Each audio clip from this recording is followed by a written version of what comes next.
Hello, welcome to this third part of this short series of quality assurance engineering. I'm George Grigoropoulos, and this is my LinkedIn if you want to know more about me. So, this is Q3, the third part, and today we're going to focus on something. It's actually two slides at the end of this video. It's about people. And Meraklides people here. Meraklides is a Greek word, and this is something that you cannot do much after you have asked somebody to join the team. This is the pressure now here falls on the entrepreneurs, on the hiring managers, on the entire team when you're asking someone to join that you hire, let's say, the right people. And today we're going to focus both on the QA side and those who are actually producing the product, the engineers. And Meraklides, if you go to Google Translate, you're going to see there's no direct translation. We actually asked this AI chat GPT to explain what is this, and it means people who are full of enthusiasm and passion. Is typically used in a positive way to describe people who are full of energy and enthusiasm for something they are passionate about. Well, it's not only that. The AI did a poor job here to explain this. But let's start with our kind, right? Let's start with QAs. So the personality traits of a QA engineer. So this is various 9 things actually to consider. And let's start from the first one. Work ethic. Let, this needs to be a little bit concrete in your head because you might have heard it various times. But work ethic, uh, ethic equals consistency. I was a little bit confused when I first heard about that, but this is actually true. Anyone who is consistent is also ethical. So you have to be like the same and solid. When things are going very well, if you're just gonna be like that and don't work, then you're not ethical. And also the other way around. If things are there's a high pressure or high stress for some things, and the way that you respond in that work shows your ethic, your work ethic. So yeah, uh, hire people who either can portray that, or you have a gut feeling that these people are gonna be ethical at their work, and and okay, this is in general, but also for a QA engineer. Why? Because the QA engineers are gonna eventually have a green or a red light to a piece of product, to a feature or an entire product. And everyone is worrying about the bugs and the red flags, and they are usually not worried of all those scenarios that are put as green. And they're not worried if this person actually has a work ethic, eh, actually can be trusted, um, because the red is a red, okay, it has been reported. But what happens with all the rest of the pieces of the feature? Are they really green? Or there might be something. It's easy to put a pass sometimes, right?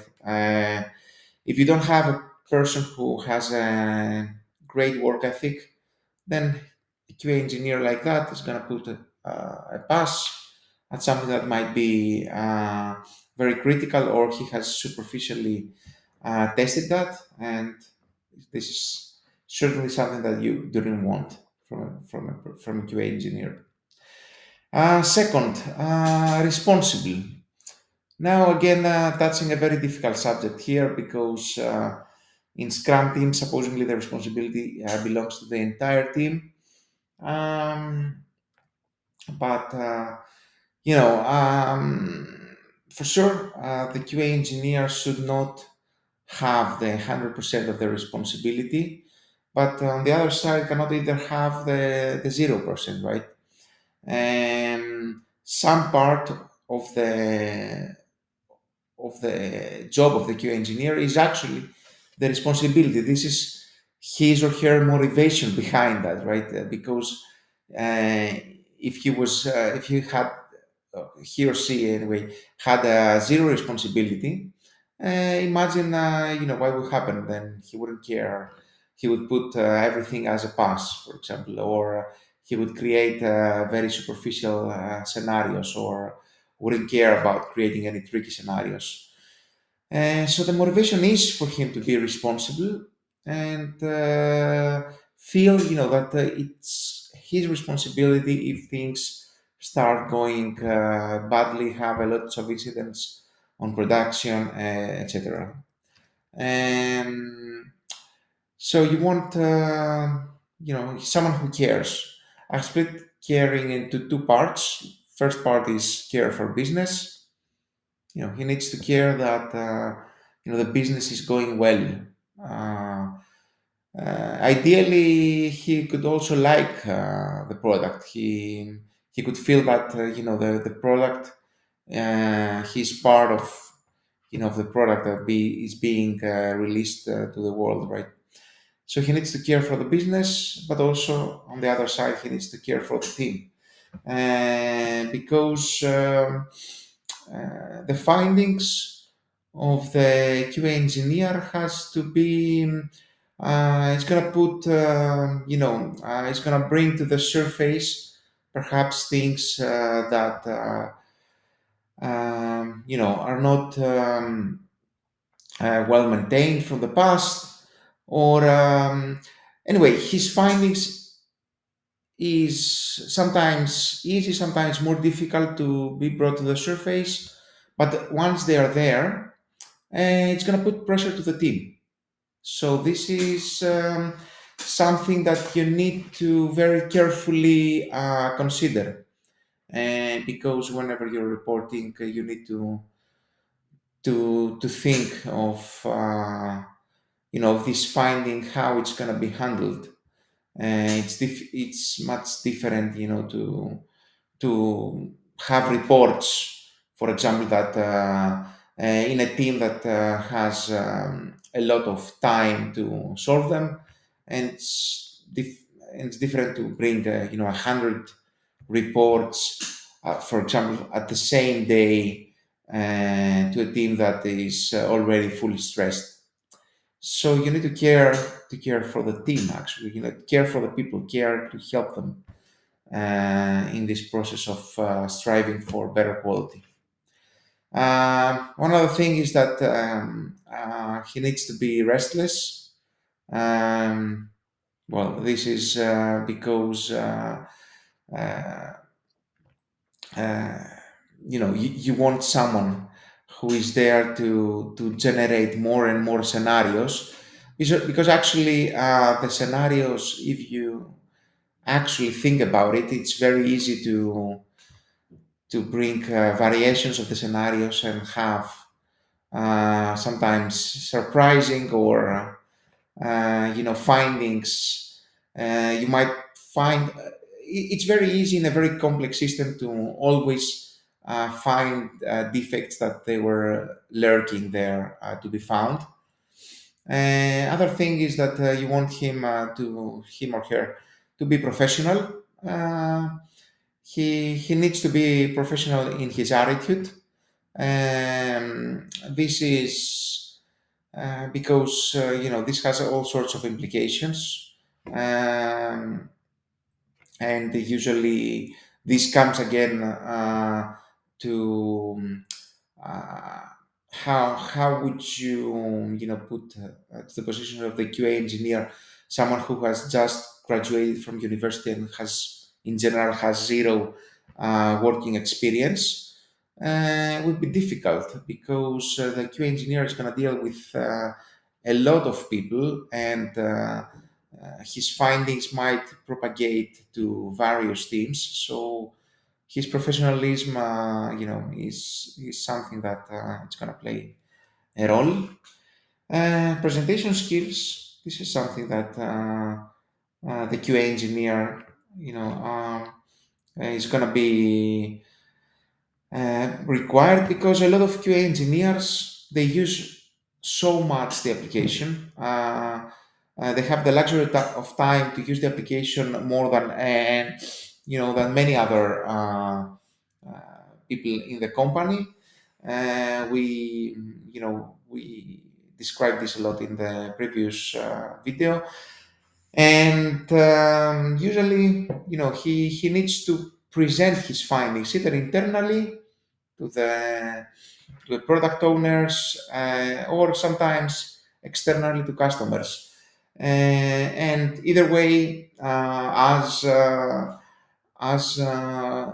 quality is a much more complex, uh, like science, if you want, much more complex thing than speed, because in speed it's easy to say that I want more speed, more performance, but quality is something much more complex to approach, and more often than not, in order to share these stories of your findings, of your defects, of your bugs, you're gonna need to present, yeah, sometimes to aggregate those, to summarize them, and show that these bugs, and how these perhaps how these bugs and issues have impacted the product, and all of that you need to present them to the team. So presentation skills are important. And the mentality, can I can't do attitude, because the answer to how is yes. As a QA engineer, um, you will not be working with one tool. You're going to be working with various tools, and you're going to combine them and research for new tools all of the time. Um, and it's actually more easy for a QA engineer to do this. And so, because in QA engineering, you write scenarios, which are actually small pieces of code, and you don't always need the same framework. I mean, you can even have scenarios in. You could even have them. Maybe it's an extreme example, but you could even have them in different programming languages if you want. The point is that the scenarios are executed, and then the automated scenarios at least, and you get a report at the end. So the report is all that matters, but nobody is saying to you, no, do not use a new innovative tool in order to create the scenarios from forward on. Nobody is going to care that some old scenarios are being generated from an old code, and some new scenarios are being generated from a new, perhaps much more advanced tool.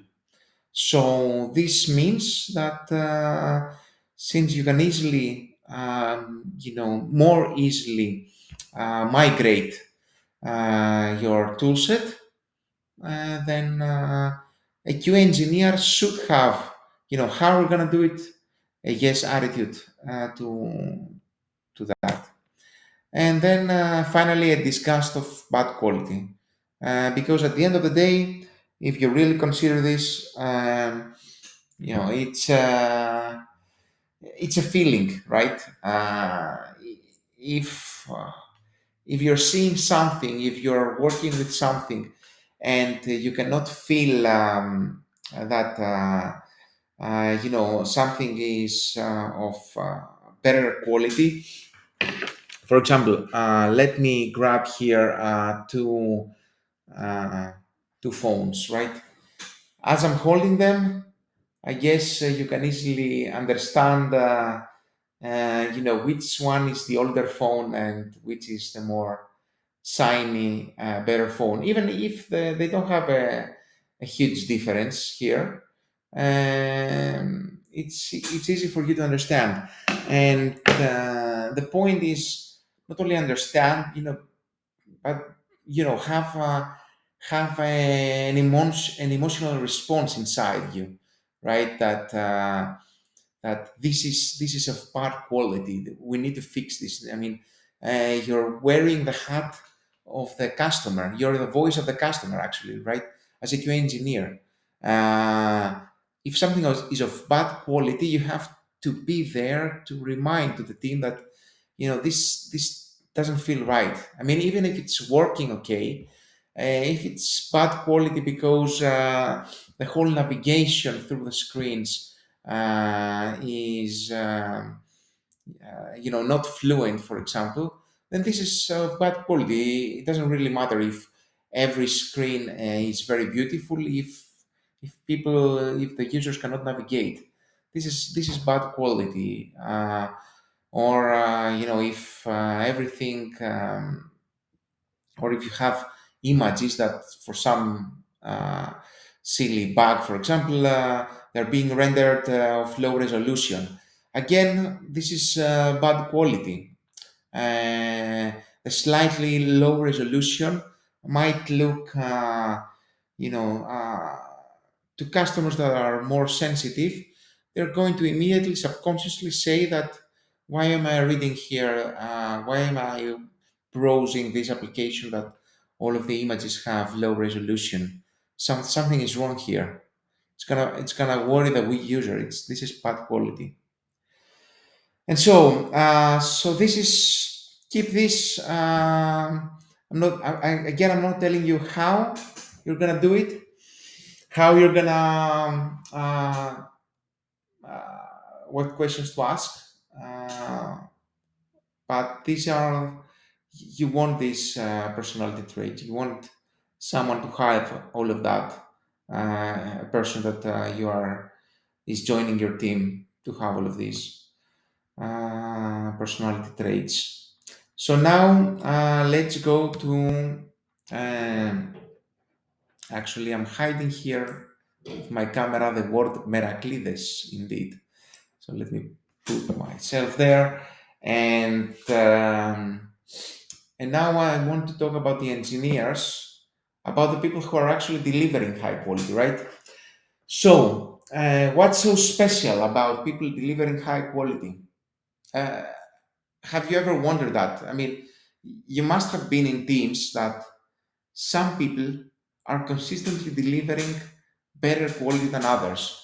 Myself, um, when I was in the past an engineer, I didn't have the luxury to observe that, but now in the position of the QA engineer for quite some years now, I took some extra thoughts. I mean, apart from a bad day that might someone have, or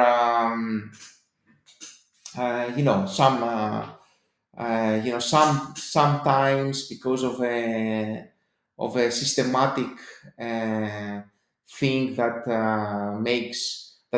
makes people seem like they're delivering bad quality, but actually they try their best, but the system is so much spaghetti, for example, source code that you could never have. It's difficult to bring the quality better there. And but in general, I'm talking about having similar tasks, but someone is consistently um, delivering high quality. I mean, how is these people? I mean, like, observe them. Like, what's so special about them? Why are they doing this? And I have here, I believe, in total 6 bullets, and let's start with the first one. Um, they enjoy their daily lives. You could see them being happy. This is, I mean, because consider the alternative, right? Someone has a real bad like issues and problems in his personal life, or he's not happy with his work life. He's not happy with someone who is close to him, either on a daily basis. And in general, you could have people being sad, and those people, how could they deliver if they don't start their day with a smile, and then they are delivering a bad quality product? I mean, is this surprising to you? No, not at all. So happy people, it's not only that we want them to be happy, we want them because it makes our lives better. It's actually they are delivering better quality. I mean, observe that in your own teams right now. This is true.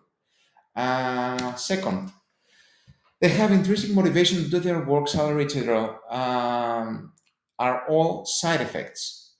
Yes, indeed.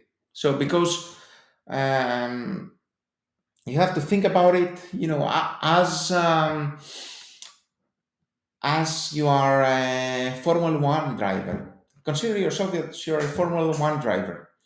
If you start thinking about your salary when you're taking, the turn, then you're gonna crash, and you're gonna lose the race. But you didn't start. You have intrinsic motivation to drive. Actually, you actually enjoy that. Driving a Formula One car is by itself a very very exciting experience. And but this is not the only experience that can be motivating. Some people, they they can see through all the various bad things that might exist in the product, in their daily work, and they see the nice things, the beautiful things, and they find they have some increasing motivation to do their work. This could be for various reasons, because they were raised like that, something that you cannot do much about, right? But they have an increasing motivation to do their work. They say, I'm gonna do my work. I'm not gonna deal with all the rest. I'm not gonna deal with politics inside the company and stuff like that. I'm just gonna do my work, and I'm gonna enjoy that. And so I mean, put this as a question, like, because after an interview, you might not have a direct way to measure this, but if you have seen like 10 people, your feeling is gonna be that someone is gonna be like that, has the intrinsic motivation to do their work, and ask those people to join your company, your team.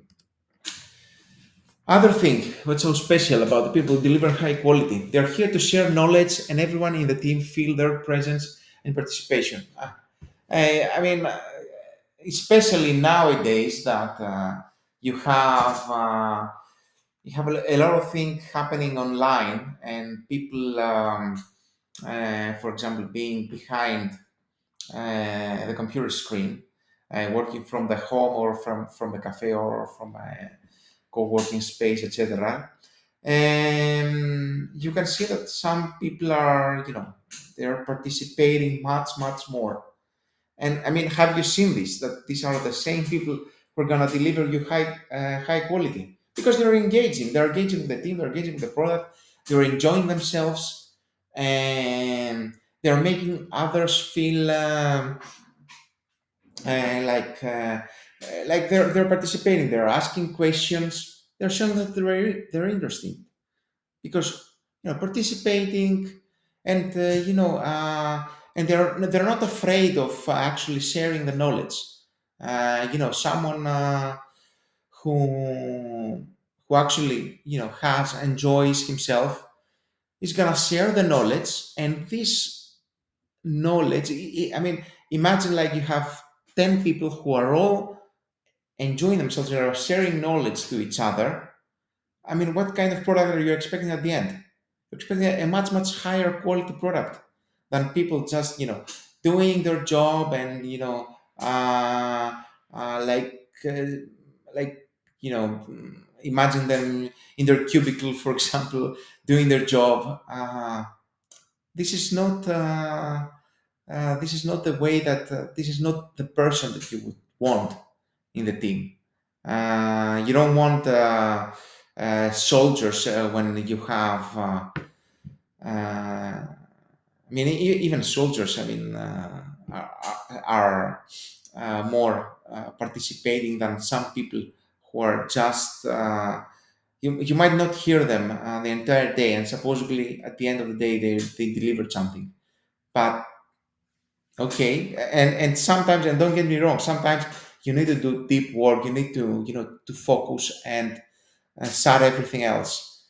But the point is, what happens afterwards, after you have gained some knowledge? Have you shared this with the team? If not, then there is a systematic problem there, and you're gonna deliver bad quality. You don't want that. You want people like that share knowledge. Fourth bullet, they bother to ask questions in order to align themselves with what is actually required instead of guessing and later disappoint. So, again, this is similar to the one above. They, when you're asking questions, you're actually thinking, right? I mean, it's impossible to. It's easy to go into an auto mode and just do your work as you're always doing it. But if you're asking questions um, uh, to to challenge some things, if you bother to, in a presentation, for example, right? If you show that someone is asking questions and you understand that this is not only to to show themselves, but they're asking questions that are meaningful and they want uh, to engage and participate, then then then they're doing that because they care about the product, and this is not going to the people who are going to deliver high quality, because as I as the bullet says here, they are aligning themselves with what is actually required. So because they have the requirements, they are wondering some things, they go to ask the questions, they don't do any guesswork or assumptions, because if they would do this, they later they would disappoint. They would deliver something, but this would not be the fully expected one. So they go and ask the questions. You want this kind of people. Those are the people who are going to deliver high quality, and this is across any profession. Fifth bullet here. They speak up, intervene when they feel something is bringing ugliness or issues the product, or is just a hackery solution. Why? They feel the product is part of them. Yes, and this is true. I mean, sometimes, and you can do this also by a question, and this is actually more polite to do this. But sometimes, some solutions, and no matter how, some. You might have a junior or a mid-year engineer, and you have a senior who, for some reason, knows all of the rest of the components very well, but for this component, he misses, or he's under the false assumption that he knows how these components actually work. But so he takes a decision, right? And there are people who And this decision, let's say it's a bad decision, because it's gonna mess things around. It's gonna be a hacky resolution, and it's gonna require major refactorings. The people who have intervened, who have spoke up, those are the people, that they care, and these are the people who are gonna bring the high quality. Because again, if they don't do this, if they stay silent and they just do their work, again, are you expecting from those people to deliver you high quality? No. And finally, they are not afraid to agree to an argument is correct, even if this is coming from a more junior, from the most junior team member, right? And now this falls to the seniors, and a senior person who wants to deliver high quality, uh, he's gonna listen to the argument. So he's gonna listen to the actual argument in a conversation, no matter if he trusts someone more, or no matter if this person is a new team member and maybe a new junior team member. If the argument is correct, he's not gonna afraid to agree with that. Again, this has to do with people, not playing the politics games, uh, like not being afraid of the position, not have not following uh, the hierarchy so much, but actually caring for what is being tried to achieve for the business goal, and how an argument can help achieve that goal. And uh, uh, and there are people like that, and those people are going to deliver high quality. So from all of those, this is not a hypothetical person here. This is not an imaginary people. If I, if I could, I would say specific names here. I will not do this for obvious reasons, but there are actually people who combine all of these traits, and there's nothing, so special about them. It's just how they have cultivated themselves. I mean, if you saw these bullets and you feel that you're lacking some of those traits, you can cultivate them. It's not something that you cannot cultivate them. The point is, if you want to, you can cultivate them.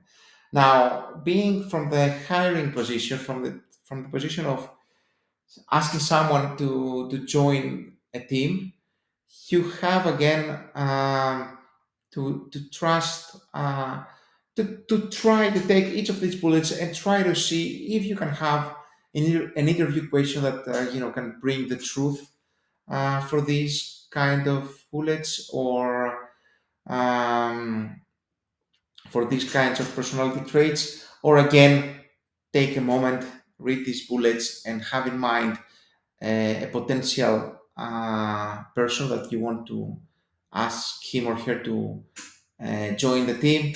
And if your gut feeling tells you that this person is lacking those things, then uh, try to go with some other person that is uh, is feeling more, uh, feels like that, feels not to have fear, not to bother to ask questions, to intervene when it needs to that he or she can share knowledge. And so that was it. This was about the engineers.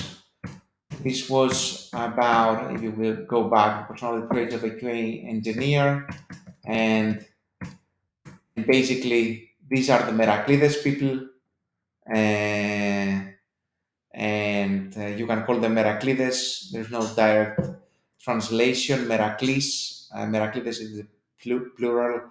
Meraklis is for one person. And thank you very much. This was Q3 by George Pligoropoulos. And thank you very much for watching this video today.